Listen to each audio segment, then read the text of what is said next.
Hindi for all exam की 15वीं कक्षा में आपका स्वागत है। आइए, अभी वर्तनी ही चल रही है। अतिरंजित। अतिरंजित का अर्थ क्या होता है? अतिरंजित आप लिख लेंगे जब उसका अर्थ आपको मालूम हो। वहां तक आप पहुंच ही नहीं पाएंगे। अत्यधिक प्रसन्न। अतिरंजित, अत्यधिक प्रसन्न, बहुत कम लोगों को इसकी जानकारी होगी कि अतिरंजित का मतलब होता है अत्यधिक प्रसन्न। अत्यधिक प्रसन्नता कब होती है? जब विजय हमारे चरण चूमती है, विजय से भरा हुआ। ताम्र। ताम्र आप सारे लोगों को मालूम है, ताम्र तांबा को कहते हैं। प्रणाली। प्रणाली का अर्थ परंपरा या प्रथा होती है। जब आपको इसका अर्थ मालूम रहेगा तो उस स्थिति में जो है, यहाँ भी सारी चीजें अलग हैं। ऊंचाई, अब इसका जो है कोई इससे निम्न शब्द हम नहीं दे पाएंगे। ऊंचाई, ऊंचाई का अर्थ ऊंचाई ही समझिएगा, परीक्षा ऐसे लिखी जाती है। और संपूर्ण, संपूर्ण जो है इस तरह से लिखा जाता है, संपूर्ण संपूर्ण। तो ऊंचाई, परीक्षा, संपूर्ण दो रूपों में लिखा जा सकता है। और संपूर्ण का मतलब होता है पूरा होना। ज्योत्सना बड़ा इंपॉर्टेंट है। आधा ज, य पे ओ की मात्रा, आधा त, आधा जो है गंतव्य स, अन्ना। ज्योत्सना चांदनी या चंद्रमा का प्रकाश। एकदम आपके दिमाग में होना चाहिए कि 3 अक्षर इसमें आधे आधे हैं। और ज्योत्सना का मतलब होता है चांदनी या चंद्रमा का प्रकाश। सुषुप्ति बहुत इंपॉर्टेंट है। सुषुप्ति, सुषुप्ति की अवस्था वह होती है जब हम प्रगाढ़ निद्रा अवस्था में होते हैं। ये अवस्था सुषुप्ति की होती है, प्रगाढ़ निद्रा अवस्था। सच्चिदानंद बड़ा इंपॉर्टेंट नाम है। सत्य धन चित्त धन आनंद, यह व्यंजन संधि है। त का च में परिवर्तन, त जिसके साथ मिलता है उसी का हो जाता है। और यहाँ पे त का द में परिवर्तन, त का च में परिवर्तन और फिर त का द में परिवर्तन, अपने त थ द तीसरे वर्ड में परिवर्तन। यहाँ पे 2 बार व्यंजन संधि का अनुपालन हुआ है। सत्य का मतलब होता है सत्य, चित्त का मतलब होता है चेतना। वह चेतना जो सत्य से परिपूर्ण हो उसे हम जो है सच्चिदानंद कहते हैं। और उस चेतना में परमानंद की प्राप्ति होती है। तो सच्चिदानंद कैसे लिखा जाता है आपको मालूम हो चुका होगा। श्रीयुत, श्रीयुत बहुत से बच्चे, आयोग ने भी पूछा है, बहुत से बच्चे इसको नहीं जानते हैं कि श्रीयुत का अर्थ क्या होता है। श्रीयुत का मतलब होता है शोभा से युक्त। शोभामान व्यक्ति को श्रीयुत बोलते हैं। परिषद में द पे हलंत रहेगा, श्रीमान में भी द पे हलंत रहेगा। लड़के ने ये गलती कर दी है जो नोट्स बनाता है कहने पे। परिषद, परिषद में द पे हलंत रहेगा और श्रीमान पे भी न पे हलंत रहेगा। आयोग ने इसको माना है, तो यह बात आप देख लीजिएगा। ये पहला पेज जो है आपका, एक बार फिर देख लीजिए। अतिरंजित, ताम्र, प्रणाली, ऊंचाई, परीक्षा, संपूर्ण, ज्योत्सना, सुषुप्ति, सच्चिदानंद और श्रीयुत कैसे लिखा जाता है। और परिषद और श्रीमान में दोनों में हलंत है, ये कैसे लिखा जाता है, ये वर्तनी की बात रही। अब वर्तनी के बाद जो है पहला पेज व्याकरण का रहेगा रोज, और जब भी हिंदी की वीडियो देंगे। और दूसरा जो हिंदी साहित्य के इतिहास, हिंदी साहित्य का इतिहास में एलटी में भी या एसआई में इससे बाहर या पुलिस के एग्जाम में इससे बाहर एक भी प्रश्न नहीं पूछा जाएगा। मात्र 90 दिन हिंदी की वीडियो देने के लिए आपको कहे हैं। और ये आज 15वीं वीडियो है, 90 दिन देखेंगे हिंदी में, कोई माई का लाल आपके पीठ में धूल नहीं लगा सकता है। हिंदी साहित्य के इतिहास लेखन की परंपरा का सूत्रपात किसने किया? बहुत बड़ी बात है। हिंदी साहित्य का इतिहास है और लेखन की परंपरा कि हमारा हिंदी साहित्य का इतिहास कैसे आगे बढ़ा, किसी हिंदी विद्वान द्वारा नहीं, एक फ्रेंच विद्वान गार्सा ददासी द्वारा शुरू किया गया था।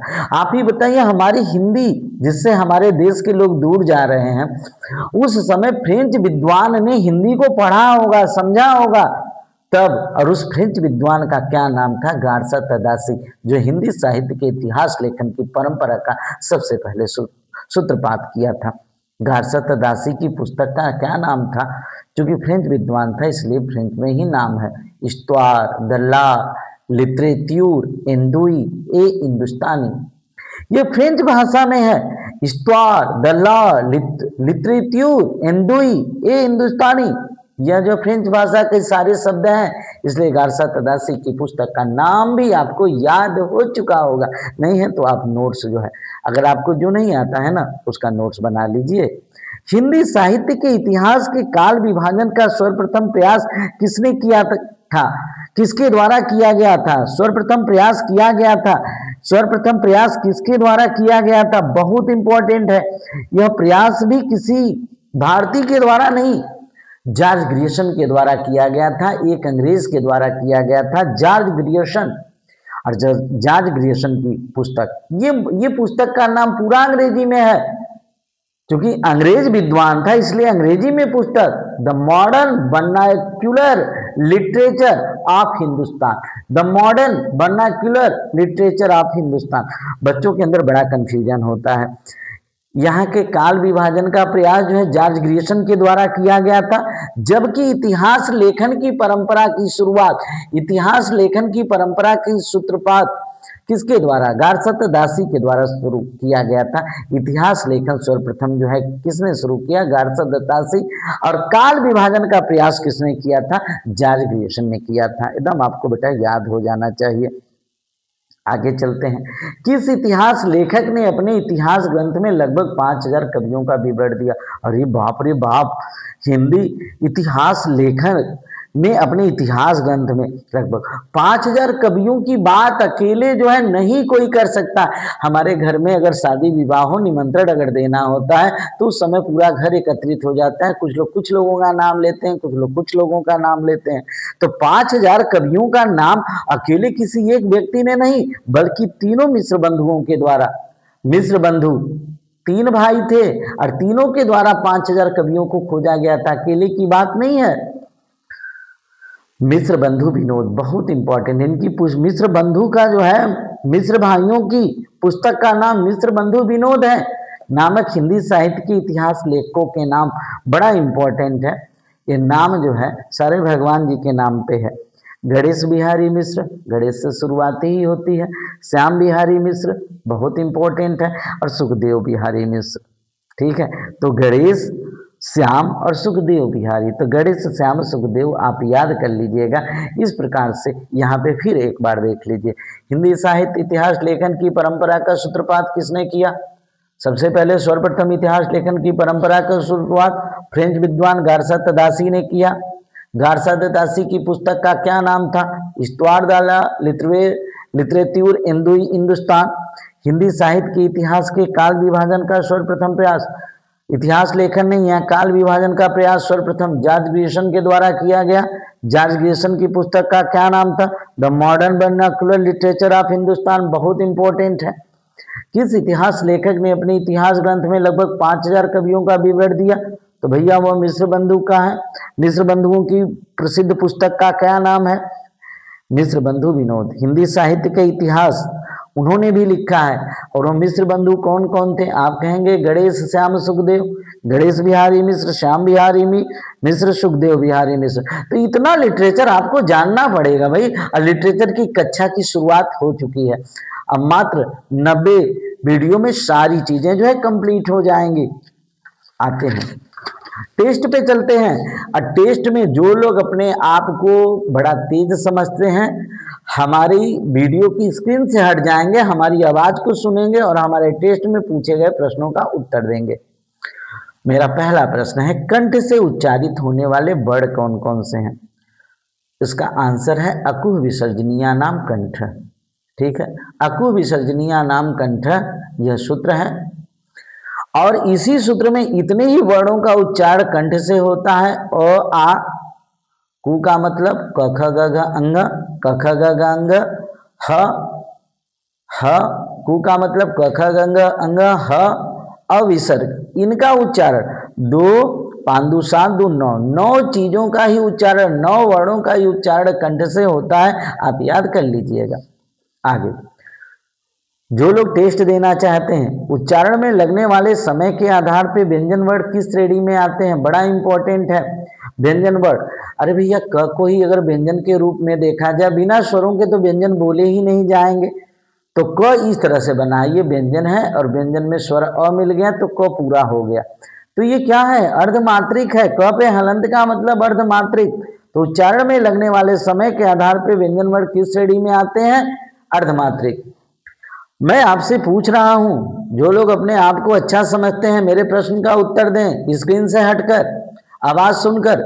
विकारी शब्द किसे कहते हैं, जिसमें विकार उत्पन्न होता है। विकारी कौन कौन से हैं, आ रहा है तो जवाब दीजिए, मन में सोच लिया होगा।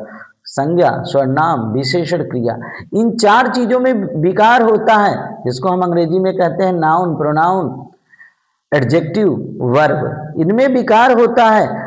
और किसमें विकार नहीं होता है, अविकारी। अविकारी किसमें विकार नहीं होता है, जिसमें विकार ना हो उसे क्या कहा जाता है। जवाब आ रहा है तो दे दीजिए मन में। अव्यय, जिसका व्यय न हो, अर्थात लिंग वचन कारक काल का कोई भी प्रभाव न पड़े, उसे अव्यय कहते हैं। अव्यय के कितने भेद होते हैं, अव्यय के 4 भेद होते हैं। बताइए ना कौन कौन से भेद होते हैं, अगर आ रहा है तो। भैया अगर अंग्रेजी जरा सा भी पढ़े होंगे तो बड़ा आसान है, ठीक है। एडवर्ब, एडवर्ब का मतलब होता है क्रिया विशेषण। प्रीपोजिशन, प्रीपोजिशन का मतलब होता है संबंध बोधक। कंजक्शन, कंजक्शन मतलब जोड़ने वाला, समुच्चय बोधक। इंटरजेक्शन, विस्मयादि बोधक। यही अवयव के प्रकार होते हैं। तो भैया कौन कौन, क्रिया विशेषण, संबंध बोधक, समुच्चय बोधक और विस्मयादि बोधक। अब अगला है प्रश्न, अगर आपको आ रहा है तो जवाब दे दीजिए। अर्धस्वर किसे कहते हैं, लेकिन स्क्रीन से हटकर आवाज सुनकर। अर्धस्वर, अर्धस्वर हिंदी में 2 ही मुख्यतः माने जाते हैं, य और व। क्योंकि आधे जो है स्वर हैं और आधे व्यंजन हैं, इसलिए अर्धस्वर कहा जाता है। अब आपसे जो है पूछा जा रहा है अल्प प्राण किसे कहते हैं, जिसको आ रहा है स्क्रीन से हट के उत्तर दे। अल्प प्राण, अल्प प्राण किसको कहा जाता है भैया, पहला, तीसरा, 5वां। और अंतस्थ व्यंजन को य र ल व, य व र ल, अंतस्थ व्यंजन, अंतस्थ व्यंजन, अंतस्थ व्यंजन, य र ल व। तो भैया ये अंतस्थ व्यंजन है। कुल मिला के प्रत्येक वर्ग के पहले, तीसरे, 5वें, 5 वर्ग हैं। 5 तिहाई 15, 15 4 19। कौन कौन है, आप बोलिए अगर आ रहा है तो। क, ग, अंग, च, ज, इया, ट, ड, अड़, त, द, न, प, ब, म, य, र, ल, व। ये 19 है, 19 अल्प प्राण है, एकदम याद कर लीजिएगा। एलटी में भी एक भी प्रश्न इससे बाहर नहीं आएगा, मैं बता रहा हूं। महाप्राण, नयसाई में इससे कोई बाहर आएगा। महाप्राण, महाप्राण, महाप्राण में कौन सी ध्वनियां आती हैं व्यंजन वर्ण की, अल्प प्राण और महाप्राण व्यंजन वर्णों में होता है भैया, स्वरों में मत खोजिएगा। महाप्राण जिसमें अधिक वायु शक्ति की, अल्प प्राण, अल्प प्राण का मतलब होता है कम वायु शक्ति की आवश्यकता पड़े। महाप्राण का अर्थ क्या होता है, अत्यधिक वायु शक्ति। महाप्राण कौन है, आ रहा है तो बता दीजिए बिना स्क्रीन को देखे। दूसरा, चौथा और उष्म व्यंजन, स, स, ह, उष्म व्यंजन कहे जाते हैं। दूसरा, चौथा और, तो भैया दूसरा चौथा क्या होगा, ख, प्रत्येक वर्ग के दूसरा और चौथा। क वर्ग के ख और घ, च वर्ग के छ और झ, ट वर्ग के ठ और ढ, त वर्ग के थ और ध, प वर्ग के दूसरा और चौथा, फ और भ। और भैया तीनों चारों क्या, उष्म व्यंजन। ये जो है महाप्राण के, इन वर्णों को बोलने में अत्यधिक वायु शक्ति की जरूरत होती है। तो 19 अल्प प्राण है और 14 जो है क्या है, महाप्राण है। इस प्रकार से जो है अगर आप हमारी जो है 90 या 100 वीडियो देखेंगे हिंदी में एकदम आराम से आप क्वेश्चन कर लेंगे। और हम हिंदी की शुरुआत किए हैं और आपको IAS लेवल की हिंदी यही इसी प्लेटफॉर्म पे पढ़ाई जाएगी। अभी तो हिंदी की शुरुआत हुई है। हमारे चैनल को सब्सक्राइब करवाएं। Thanks for watching this video.